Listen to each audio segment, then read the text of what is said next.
Okay, next up, we are going to hear from Rowan Johnson, the Managing Director of Excelsior Gold. Right. Kalgoorlie North Gold Project from Excelsior Gold. So standard statements at the front there. The names to look on there are the people who do the actual work. So you'll see a Bradley Toms, there's a Ross Whittle Herbert and a Patrick Adams. So those guys, if you're looking for reserves, you're looking for someone who has done reserves, who's got a good track record. It actually does pay to look at these statements at the front to find those people. What I've found in the past is I can generally hold your attention for 1 or 2 slides, so I put 20 slides onto one. So everything's at the front here, so you can sort of wander off in your distance after this slide. So the highlights for Excelsior Gold are obviously our location. What we believe is location, location, location. The same as a real estate investment.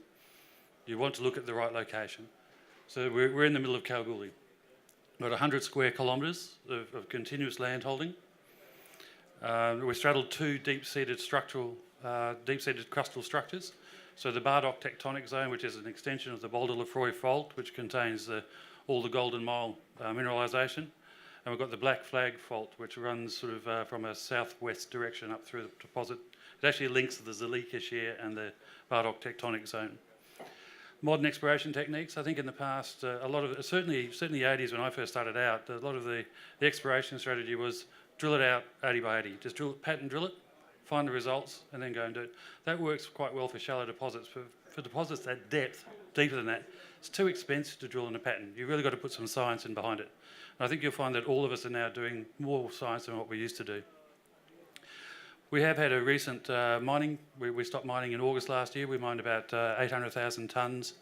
We've got about 75,000 ounces out of it, and we managed to cash up the bank. So we cleared all the debts and liabilities, and we put about $8.5 million in the bank in about August last year. We have a multi-stage operation. So what our strategy is to build on the resources that are there through exploration, to convert a lot of the resources to reserves. We are fully funded, as I said. We've got a 33,000 metre drill program, which we're probably about a bit over 50% of the way through at the moment. That's about a year's program.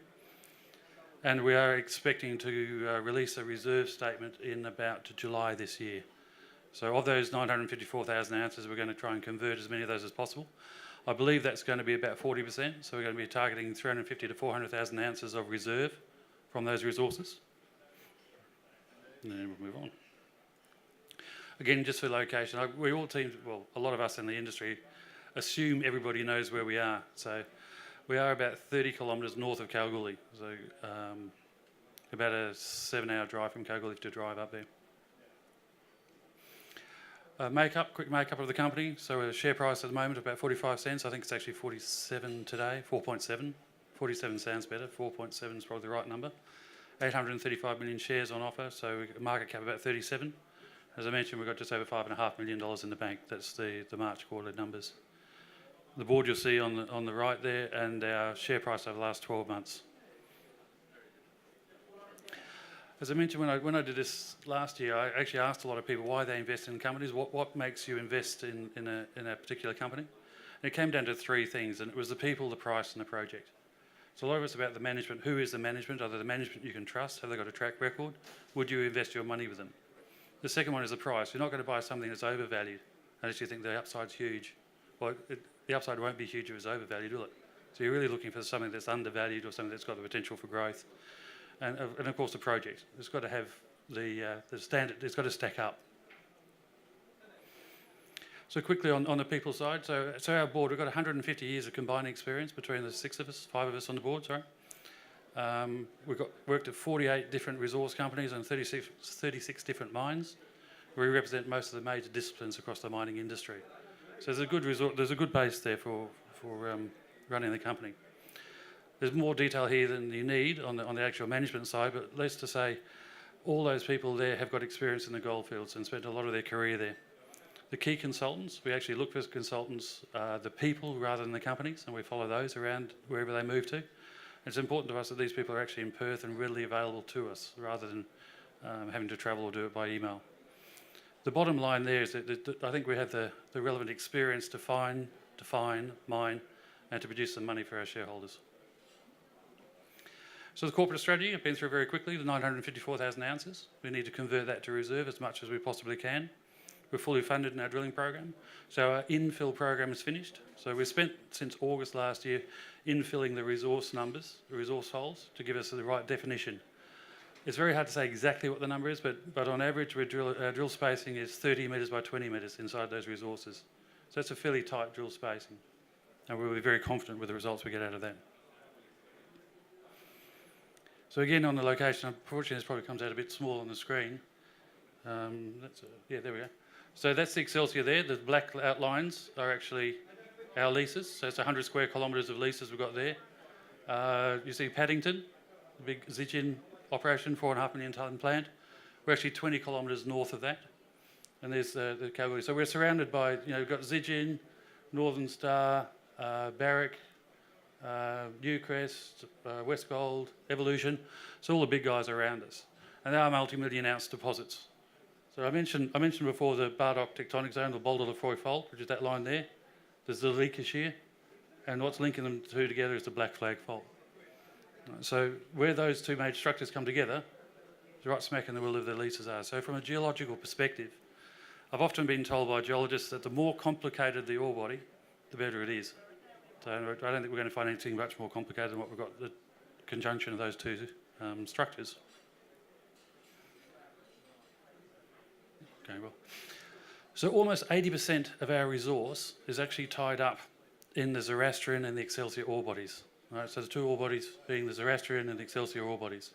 That's the historic waste dump that's been mined in the past, the old tailings dam. This is actually a pit that's been mined in the light grey. And the outline there is an optimisation outline of what we're looking at as a possible mining. So, and the same again here. You'll notice the two very different style deposits. The Zoroastrian deposit is a multi-lode, high-grade, narrow vein ore body, and the Excelsior deposit is a broad-spaced ore body. So this is in the Zoroastrian dolerites, and this is in the basalt. So it's a wide, broad, sheared zone. These are typically 2 to 10 metres wide. This is in the order of 30 to 50 metres wide. They're only separated by 400 metres. So you're talking about two very different style of mineralisations, 400 metres apart, and that's from one very small area of the 100 square kilometres that we've got. We've finished, the open pit resource modelling has been finished. We're just sending that out for audit now. We'll always externally audit to make sure that we've got as much accuracy as we possibly can, not to lead anybody astray and get the right numbers out there. So once those resources have come back and been audited, we will do our mine design, the costings, and we'll aim to have reserves out by July of this year.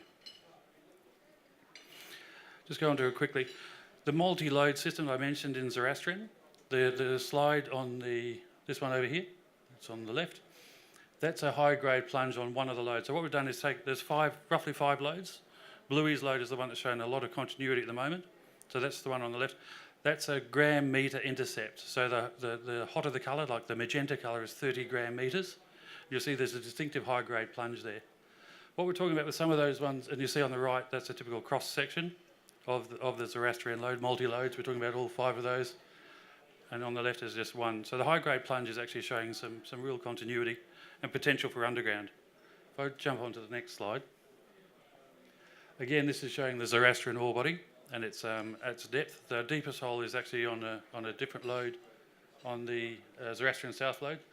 So that's 7 metres at 7 grams or 12 grams. That's over 300 metres vertically below surface. So that an open pit optimisation will run below 200 metres, but it certainly won't go to that depth. So we think we've got a long-term, the short-term goal, 6 odd million tonnes, about 2 grams will come out of the optimisations, and then there's an underground potential for that, for long mine life. Okay. The Excelsior deposit, which I mentioned, is the one that's slightly to the east of Zoroastrian. That's in the basalts, much wider high-grade zone. So the yellow there is the actual ore zone. The scale at the bottom, you see that's a 60 metre scale. So you see the ore body is quite a lot wider. The grade is lower. The grade's probably going to come out about 1.4, 1.5 grams, but the strip ratio is going to be much, much lower as well. So they both provide a really good basis for ongoing to start up operations again. Our resource estimation, previously Excelsior did suffer a little bit from going to production a bit early. It was probably a little under-drilled. maybe a little bit optimistic on some of the resources. So we've actually taken that a scale back. So we pulled a lot of the resources out, we remodelled it, re-drilled it, and we're actually trying to use some of the better technology. If you've actually mined a pit to 120 metres deep in one area, you've got a lot of information. The grade control drilling we did in that pit was 7.5 metres by 5 metres, so an extensive grade control pattern. So we're really now quite confident of the style of mineralisation and the shapes, the metallurgical recovery, the pit wall conditions, and using the latest in open pit modelling, which is called a localised uniform conditioning, a lovely name. What it basically means is you end up with a resource model that represents mining. So the block size on the resource model is actually similar to your selective mining unit. So the resource model is fully diluted for mining recovery and dilution. So you're actually building into it your mining parameters to start with. As I mentioned, that's actually now being sent off to Cube Consulting for auditing. New approach to exploration.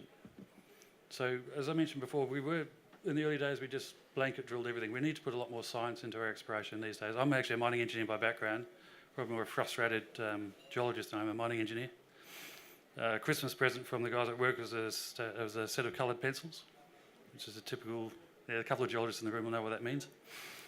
We're actually lucky enough to get CSIRO involved in the program. So the Commonwealth Government is interested in that ground and they can understand why we're there. So we've got a co-funded program. The Innovation Connection Joint Program is a $150,000 program. We pay $50,000, the Commonwealth Government pays $50,000, and the CSIRO put $50,000 worth of work in kind. So they're really interested in the country, and they were actually up there last week. We had I think we had 4 doctors up there, all geologists, and they spent a whole week up there going through the pits and mapping them.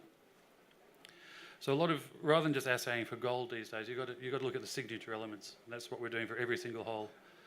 A RAB program is going to start in a couple of weeks. That's 4,000 metres. The bottom of hole, every bottom of hole will be multi-element analysis and XRF on the way through. Exploration targets. So our reserves we're going to announce in July is really only 2 deposits at the top of the ground. So we've got 100 square kilometres. Those 2 deposits probably cover 1 square kilometre, 2 square kilometres at most. So there's a lot more ground to cover there. We haven't actually even hit that juncture I talk about, those deep-seated structures. We haven't hit those yet. So that's part of the exploration program. We've finished all of our infill. So the rest of our program, another 10,000 metres that was going to be happening shortly. It's actually ongoing now, is all in exploration. So for news flow from an upside point of view, exploration is a wonderful game. If you hit it, fantastic. If you don't, stay quiet. So it's a matter of, you expect to hit something in every hole, but don't be disappointed if you don't. Okay, I'm out of time. So quickly on the summary, I think it's just reiterating what I've said before. 100% owned, 0 debt, 2 major deep-seated crustal structures, very experienced management, fully funded with 33,000 metre drill program, multiple exploration targets, a good reason to invest. I'll leave it at that. Thank you. Fantastic. Thank you.